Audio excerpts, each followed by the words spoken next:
안녕하세요. 반갑습니다. 라테입니다. 어느새 2020년이 되었네요. 이 영상을 보시는 모든 분들 새해 복 많이 받으세요. 오늘은 제가 개인적으로 가장 흥미있던 책 사사기를 소개해 드릴 때가 되었는데요. 일단 여호수아서 마지막 부분에서부터 시작해야 될 것 같습니다. 여호수아는 이스라엘 민족을 약속의 땅으로 이끈 후에 이스라엘에게 선포합니다. 율법의 명령에 순종해서 하나님과의 언약에 신실하라고 말이죠. 만약 이들이 율법을 지키며 산다면 이스라엘은 그 방식으로 하나님이 누구시며 어떤 분인지 열방에 보여주는 빛이 될 수 있게 될 겁니다. 이제 사사기는 여호수아가 죽은 이후 시작해서 전체적으로 이스라엘이 어떻게 총체적 실패를 하게 되는지를 기록하는데요. 사사기라는 이름은 이 시기에 이스라엘에 세워진 리더들의 유형에서부터 유래합니다. 이스라엘의 왕이 있기 전 이스라엘은 사사들이 다스렸습니다. 의미를 말하자면 판사라고 할 수 있는데 그렇다고 해서 법정적인 부분을 생각하면 안 됩니다. 사사들은 일종의 지역적 정치 및 군사 지도자들입니다. 즉 한 부족의 족장에 가까운 그런 역할이었죠.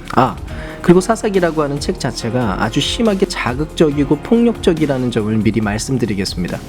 사사기는 비극적인 사건들의 기록으로서 이스라엘의 도덕적 타락과 부패한 리더십, 그리고 이스라엘이 어떻게 가나안 족속과 똑같이 되어버렸는지를 보여주는 그런 내용입니다.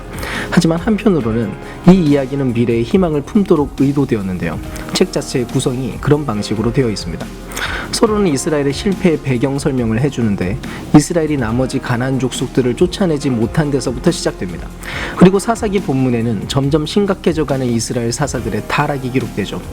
그리고 사사기의 시간이 지남에 따라 이스라엘 지도자들이 어떻게 나름 훌륭하다가 또 평범해지고 최종적으로는 타락 그리고 매우 타락의 수준으로 떨어지는지를 보여줍니다. 특히 결론 부분은 정말 심하게 폭력적이고 이스라엘 전체가 부패했다는 점을 보여주는데요.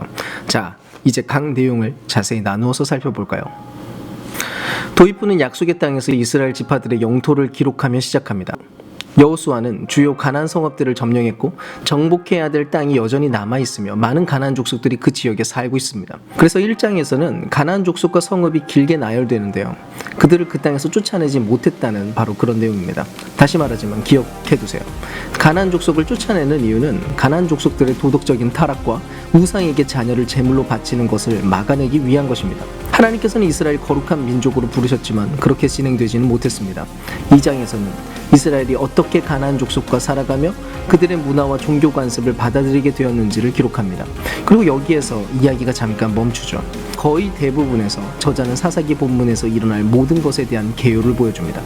이스라엘 역사 가운데 이 부분에서 발생하는 동일한 사건이 나선형으로 하얀 곡선을 그려지듯 반복됩니다. 상황은 이렇게 됩니다. 이스라엘은 가나안 족속과 똑같이 됩니다. 그래서 하나님을 대항하여 죄를 짓고 하나님은 이스라엘이 가나안 족속에 의해 지배되거나 억압받도록 내버려 두시죠. 그리고 마침내 이스라엘 백성은 무엇이 잘못되었는지 스스로 알게 됩니다. 그래서 회개하죠. 그러자 하나님은 이스라엘 가운데 사사를 구원자로 세워주십니다. 사사는 적을 무찔러서 평화의 시대를 가져다 주는 거죠. 그러나 결국 이스라엘이 다시 죄를 지으면서 이 사이클은 또다시 진행됩니다. 이렇게 반복되는 것은 사사기의 다음 본문의 문학적인 구성과 흐름의 내용들입니다. 이런 패턴이 6명의 주요 사사들에게서 반복되죠. 첫 3명의 사사들은 온니엘, 에웃, 드보라입니다. 그 내용들은 서사 소설 속에서나 나올 법하고 유혈이 낭자한 이야기죠. 사사 자신이 또는 사사를 돕는 이스라엘 백성이 적을 물리치고 이스라엘 민족을 구원합니다.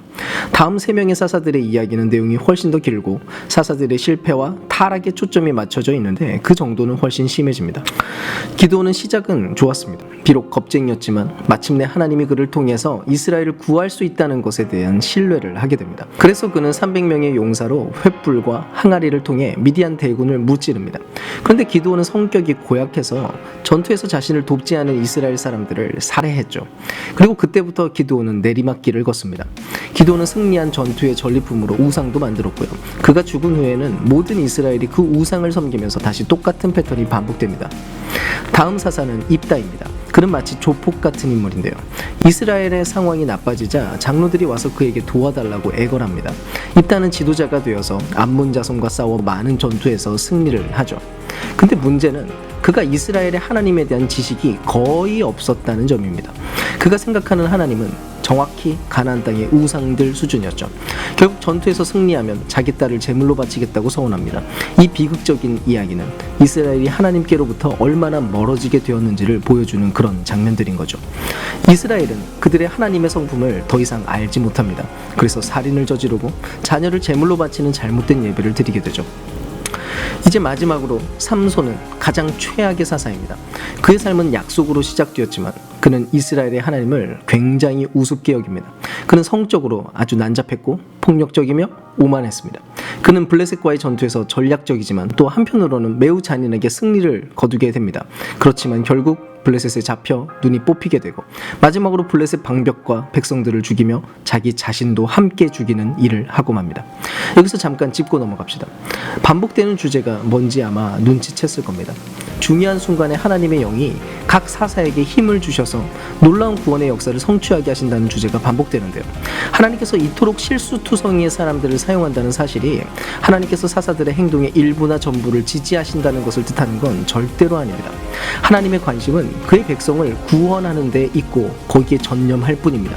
근데 하나님이 함께 일할 사람을 찾고 찾았지만 그들에게는 이토록 타락한 지도자들밖에 없었기 때문에 그저 어쩔 수 없이 그들과 함께 하신 것뿐이라는 거죠. 지금도 그런 일은 일어나고 있습니다. 아무튼 이 부분 전체는 상황이 얼마나 심각한지를 보여주도록 구성되어 있습니다. 자, 이제 이쯤 되면 이스라엘 민족과 가나안 족속을 전혀 구별하지 못할 지경이 되었습니다.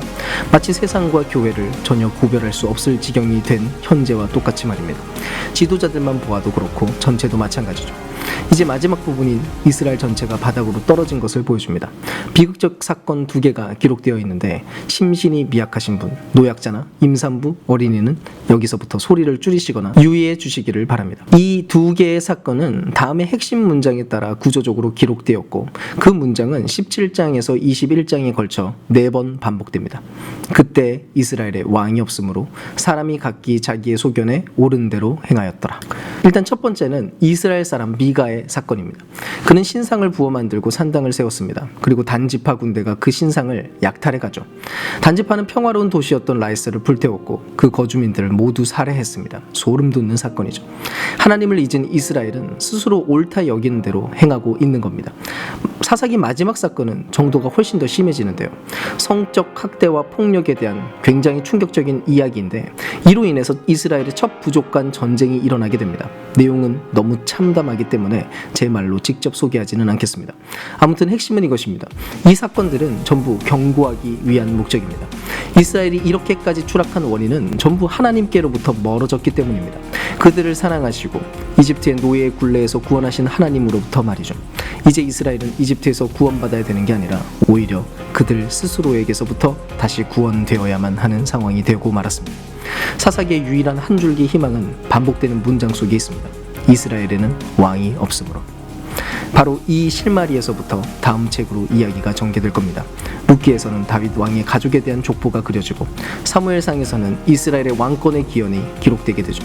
어쨌든 이 사사기 사건들은 매우 비극적이지만 여전히 가치가 있습니다. 이 모든 것은 인간이 처한 상태를 적나라하게 보여주고 있고 궁극적으로는 하나님의 은혜로 왕을 보내서 그의 백성을 구원할 필요가 있다는 것을 지적하고 있는 거니까요. 여기까지가 사사기였습니다. 감사합니다.